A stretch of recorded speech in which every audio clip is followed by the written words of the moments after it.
11, Eleanor was happier than she had ever thought possible. She had started going to church with a friend, and she had surrendered her life to God. It wasn't long until her entire family also started attending church. They couldn't deny God had performed a miracle in Eleanor. She had changed from a sullen, angry child who often spoke negatively of herself to a vibrant, full-of-life child who was constantly full of optimism and talking about how good God is. Her parents couldn't help but want to know more of this Jesus their daughter spoke about. Within a year, her whole family was living for the Lord. Life was perfect, or so she thought. We skip forward a couple of years to Eleanor's 13th birthday.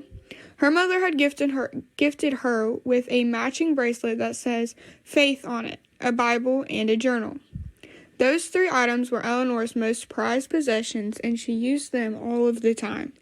Even at Eleanor's lowest points in her life, she still wore the bracelet and wrote in the journal. Although in the hard times or busy times, she often found she wouldn't read her Bible faithfully, but she would always try to go to church regularly because it was there that she found friendships and acceptance. We fast forward to age 15 when the devil really started to attack Eleanor. He did this through her family. Lately, money had gotten a little tight and her father was working long hours. She often heard her parents arguing, although one evening her world was obliterated with her father's confession. Dear God, I can hear them arguing again. Dad is yelling at Mom because all she ever does is spend money, when all he ever does is work. She tries to calm him down by explaining she's spending the money on food, clothing, and the normal stuff. But he is unreasonable. He's been drinking again. I don't know when it started again, but I thought he wasn't doing this anymore since he had started going to church. But I guess he gave in to his old lifestyle. He always used to say that having a couple beers a day was a way to escape the stress of life. I don't believe this, but I guess he does.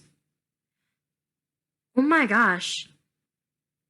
Lord, please God, tell me I did not just hear that. I don't know, but this just sucks. I don't even know how else to say this. I just heard him tell Mom that he is leaving her. He met someone else? What? Why would he do this? I'm so angry. I hate him. God, I don't want to feel this way, but he just destroyed our life. Please, God, help me to not be angry. Love, Eleanor. As you can see, these are some of the ways Satan gets his foot in the door. He creates stress and strife in order to bring anger, resentment, and bitterness into the heart.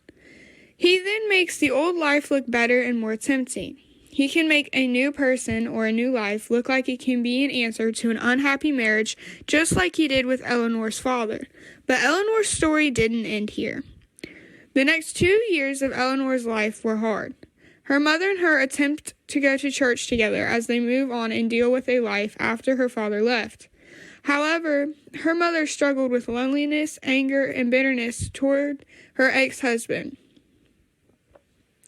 Although Eleanor kept encouraging her mother to come to church with her, to read their Bible together, and to listen to praise and worship when they were together, but the more Eleanor tried, her mother just continued to distance herself and drift away from God.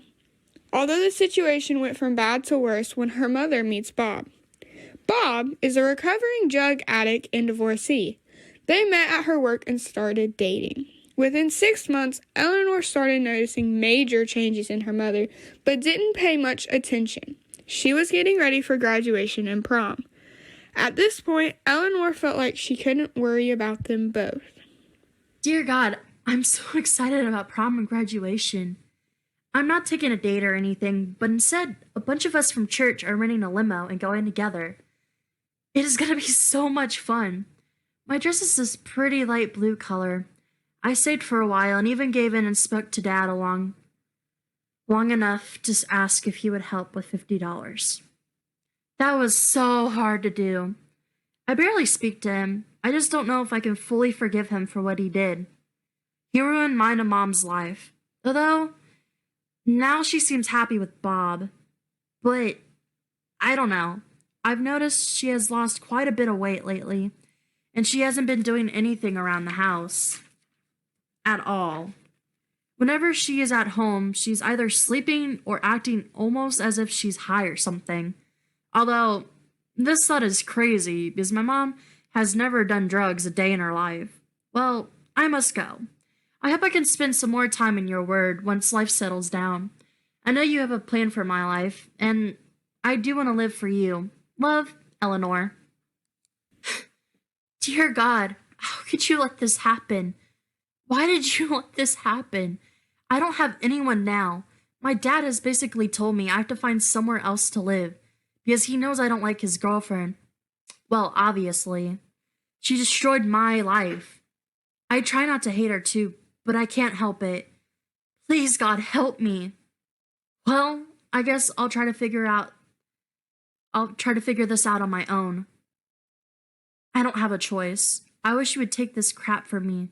I do love you, God, but I'm angry. Eleanor. Eleanor spent the next 10 years of her life busying herself with life. She always meant to go to church, she always meant to read her Bible, and she always meant to write to God in her prayer journal. But she didn't until she found out at 28 years old she had a very aggressive form of cancer. It was then she wrote to God. Not long after, Eleanor lost her battle with cancer. Dear Daddy, marks of pain, anger, and disappointment has marred my life. Joy has been stolen by the thief in the night. He robbed everything, but I didn't fight back. I gave in. I let him win. Still, bright spots of your sun still shone through my life as you warred with the enemy on my behalf. I'm sorry.